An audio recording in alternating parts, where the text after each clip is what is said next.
सभी को नमस्कार। जैसे कि आप सब देख रहे होंगे कि 8वीं कक्षा का ये इंडेक्स दिया हुआ है, जो ये पूरा का पूरा चैप्टर्स का अभी हम 11, इसके बाद बाकी हम कंप्लीट करेंगे, जिसके कवियों को और उनके पाठ को उनके कवि और लेखक और कवियों से हम याद करने की कोशिश करेंगे ट्रिक के माध्यम से।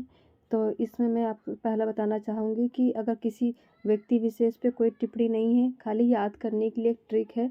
अगर मेरी बात से ठेस पहुँचती तो उसके लिए मैं क्षमा मांगती हूँ। तो आइए हम लेखकों और कवि को याद करने की कोशिश करते हैं। तो यहाँ पे देखेंगे 8वीं कक्षा की है।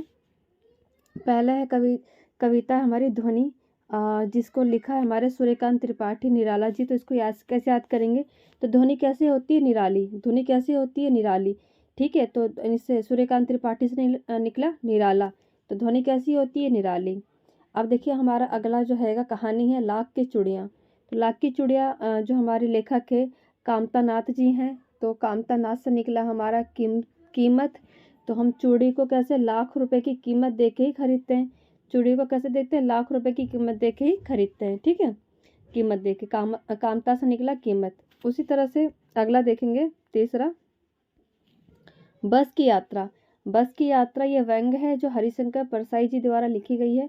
तो अब बस की यात्रा जो हरिशंकर परसाई से निकाला हमने शंकर भगवान।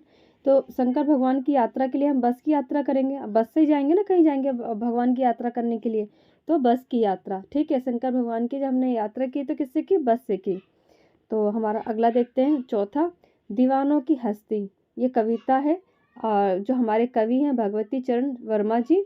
अब देखिए चरण वर्मा जी, अगर भगवान के चरणों में क्या होता है? जो दीवाने हो जाते हैं। कैसे होते जाते हैं? हम दीवाने से हो जाते हैं। भगवान मंदिर उंदिर में जाते हैं तो भजन कीर्तन होता है तो कैसे हम उनमें लीन हो जाते हैं। कैसे हो जाते हैं? हम दीवाने हो जाते हैं। तो अगला चलेंगे, हम भगवान के चरणों में अगर रहते हैं तो कैसे हो जाते हैं? दीवाने से मतलब लीन हो जाते हैं हम। मोह माया सब कुछ टेंशन सब फ्री हो जाते हैं। ठीक है, तो इस तरह से हम याद कर लेंगे। अगला देखेंगे हम, पांचवा है हमारा चिट्ठियों की अनूठी दुनिया। तो ये निबंध है चिट्ठियों की अनूठी दुनिया। तो लिखा है हमारे अरविंद कुमार सिंह ने। ठीक है, अरविंद कुमार सिंह ने। तो यहाँ सिंह लिखा हुआ है छोटा सा। ठीक है, तो यहाँ पे देखो अरविंद का मतलब होता है कमल। अरविंद का मतलब होता है कमल। कमल, अगर हम जो चिट्ठी कैसे लिखी है, अनूठी चिट्ठी कैसे लिखी है हमने? कमल के पत्तों पर। किस पे लिखी है हमने? कमल के पत्तों पे लिखी है। तो अरविंद से निकला हमारा कमल, तो हमने कमल की चिट्ठियाँ अनूठी लिखी हुई है। ठीक है, तो हम इससे याद कर लेंगे। अगला जो हमारा है भगवान के डाकिए। ये कविता है जो रामधारी सिंह दिनकर जी द्वारा लिखी गई है।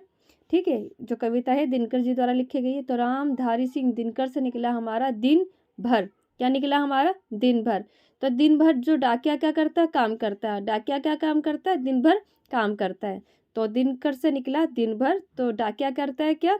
दिन भर काम करता है। रामधारी दिनकर से निकला दिन भर। ठीक, अगला देखेंगे, क्या निराश हुआ जाए। ये निबंध है जो हजारी प्रसाद द्विवेदी जी द्वारा लिखा गया है। तो हजारी प्रसाद जी से निकला हमारा हजार प्रसाद। किससे निकला? जो हजार प्रसाद ग्रहण करता है वो निराश नहीं होता। वो क्या होता है? निराश नहीं होता। भगवान का प्रसाद जो खाता है, जो, ठीक है, मगर कैसा प्रसाद खाएगा? वो हजार प्रसाद खाएगा। कैसा प्रसाद? हजार प्रसाद जब ग्रहण करता है, खाता है, तो निराश नहीं होता। वो निराश नहीं होता। ठीक है, तो हजारी प्रसाद जी से निकला हमारा हजार प्रसाद। ठीक है, जो ग्रहण करेगा वो निराश नहीं होगा।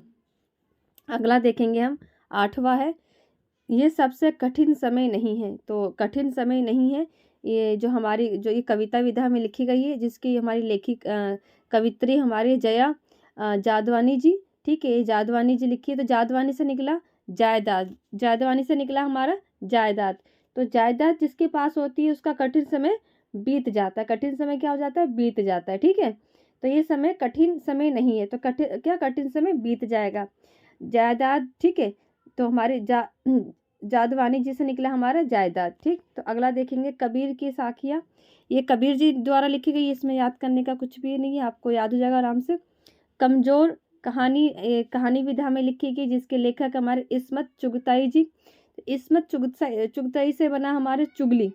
चुगताई से बना हमारा चुगली। चुगली करने वाले कामचोर होते हैं। कैसे होते हैं? चुगली करने वाले कामचोर होते हैं। ठीक है, तो इस तरह से हम याद कर लेंगे। इसमें चुगताई से निकला हमारा चुगली। चुगली करने वाले कैसे होते हैं? कामचोर होते हैं। अगला हमारा अंतिम है जब सिनेमा ने बोलना सीखा। जब सिनेमा ने बोलना सीखा, तो ये किसने लिखा हमारे यहाँ? प्रदीप तिवारी जी। प्रदीप तिवारी, तो प्रदीप मतलब होता है दीपक। दीपक, ठीक है। जब सिनेमा ने बोलना सीखा तो क्या हुआ? प्रदीप जी का दीपक जल उठा, चमक उठा। जब सिनेमा ने बोलना सीखा तो प्रदीप तिवारी जी का दीपक, मतलब प्रदीप मतलब दीपक होता, तो कैसा दीपक उनका चमकने लगा। जब सिनेमा बोलने लगा तो दीपक उनका चमकने लगा। तो इस प्रकार से हमने 11 जो 8वीं कक्षा के हमने चैप्टर्स को कवि और कवित्रियों से हमने याद कर लिया है। तो आगे हम अगले जो वीडियो बनाऊंगी उसमें बाकी मैं कर दूंगी, क्योंकि वीडियो लंबी हो जाती है। तो आप सबका बहुत बहुत धन्यवाद। मेरे अगर वीडियो आपको पसंद आती है तो प्लीज़ लाइक और सब्सक्राइब करें, और आगे अगर आपको चाहते हैं तो प्लीज़ मुझे सब्सक्राइब मतलब कमेंट में बताएं कि मैं और भी आपको इसी तरह से आपको बताऊं। अगर किसी प्रकार से अगर गलती हो तो मुझे क्षमा करें। आप सब ऐसे पढ़ते रहे, केवीएस की तैयारी करते रहे। आप सबका दिन शुभ हो। Thank you.